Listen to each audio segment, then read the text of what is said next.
I've got 5 questions for atheists in 2025, given certain events and current debates in the worldview discussion arena. If you're an atheist, I want to know what your answer is to these questions. So let's just jump right in. Question 1. Cameron Bertuzzi over at Capturing Christianity recently caused a lot of controversy by saying he no longer takes atheism seriously. The reason why I don't take atheism seriously any longer is because even if we accept the atheist's strongest argument, it still wouldn't prove atheism. We have these really powerful arguments, at least from our perspective, on the theist side, like arguments from fine tuning. But yes, there are arguments on the other side that are meant to show that it's unlikely God exists or that God does not exist, like arguments from evil or divine hiddenness arguments. And so this puts us in an interesting spot. We've got arguments for and against. But as Philip Goff suggested recently, perhaps you have a God of limited power. This would mean you have really powerful arguments from God on the theist side, like the fine-tuning arguments. But then the arguments from evil and divine hiddenness no longer become powerful arguments for atheism. Instead, what they are arguments for a limited God, but not arguments for no God. And so there's no reason to take atheism seriously, someone might decide. So the question is Cameron wrong? And if so, why is he wrong? He'd have to be, because your God isn't a fucking God that you consider to be limited. Your God created the whole fucking universe from nothing. I don't understand that line of arguments, for real. To try to say we're wrong about not believing in your God, you just propose a different God now? Like, this shit's getting fucking pathetic now. Question 2. Some atheist creators seem to think that the recent presidential election was so important that it changes the way they should do things on their channels. Watch. I am going to be changing things up on YouTube quite a bit, to the extent that I'm not going to be doing this channel anymore. So I don't think the timing is lost on anybody here, that this is happening, shortly after the last political election.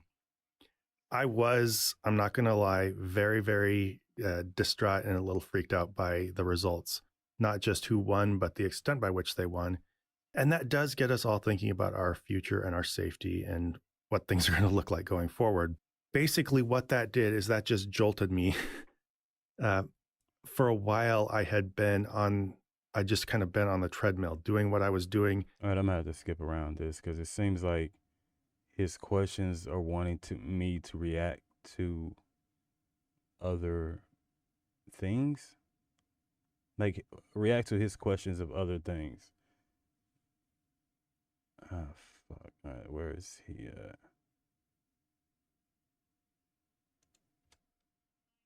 But I changed my mind. Why do you think that this election was so impactful to atheists in this way? No, I don't fucking care. Next one. Question 3. Many atheists are determinists, meaning that they don't believe in free will, at least not of the sort that many people think of when they hear the term free will. They believe that the past history of the universe is like to a billion trains of dominoes or trillions of chains of dominoes that result in the past history of the cosmos, the formation of your physical body, your past life experiences, your neural structure, and the firings of neurons in your brain that are your choices, but could not have been otherwise.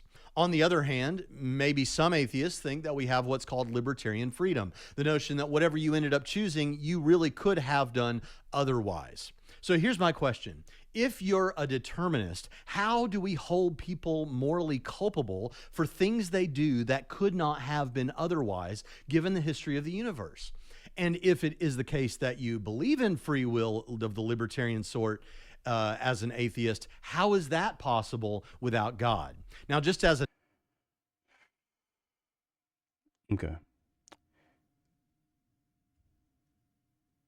If you get sick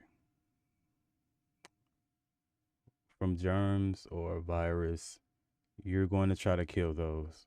They're only doing what they are doing. But what they're doing is very negative for you. So you're going to want that shit to stop.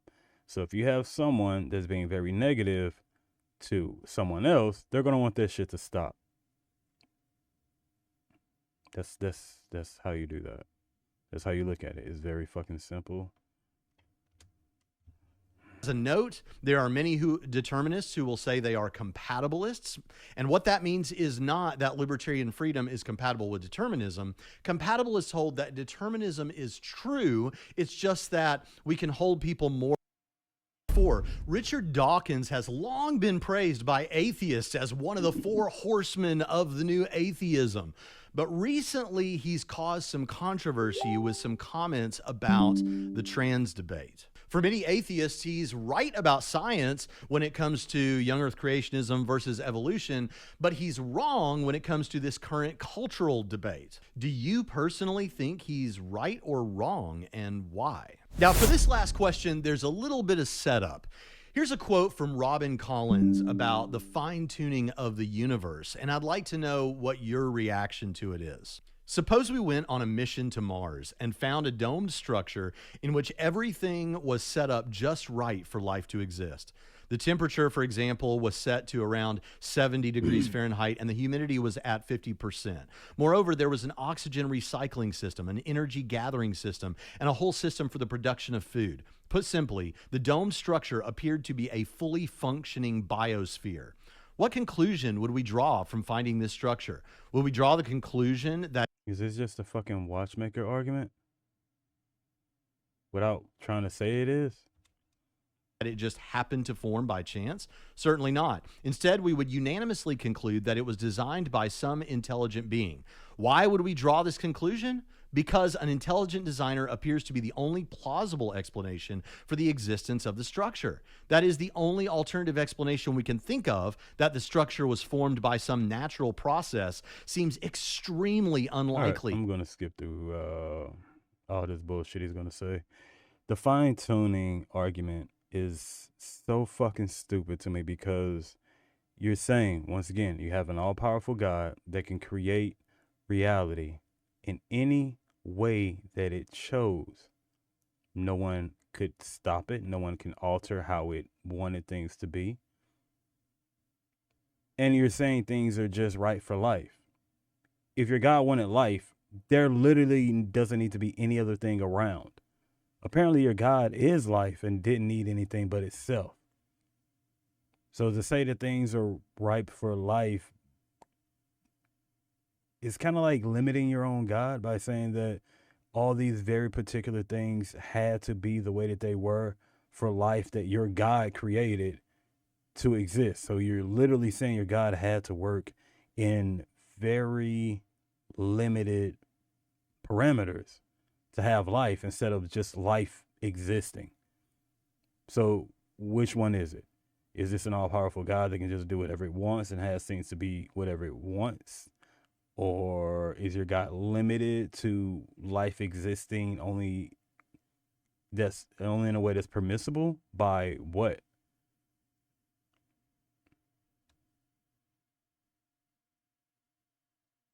Damn, he did all that rambling about fucking fine-tuning into protons, and thus life would not be possible.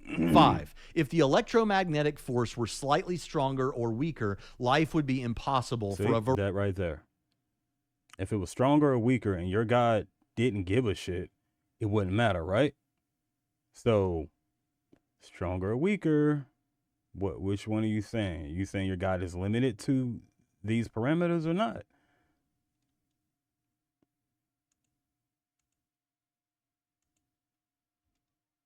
a variety of different reasons. Now, these are some of the kinds of facts that are often used to make fine-tuning arguments. Some of the best arguments for God's really existence, not. according to almost everyone involved. So here's the question. Are we wrong to think that this supports theism? If so, why?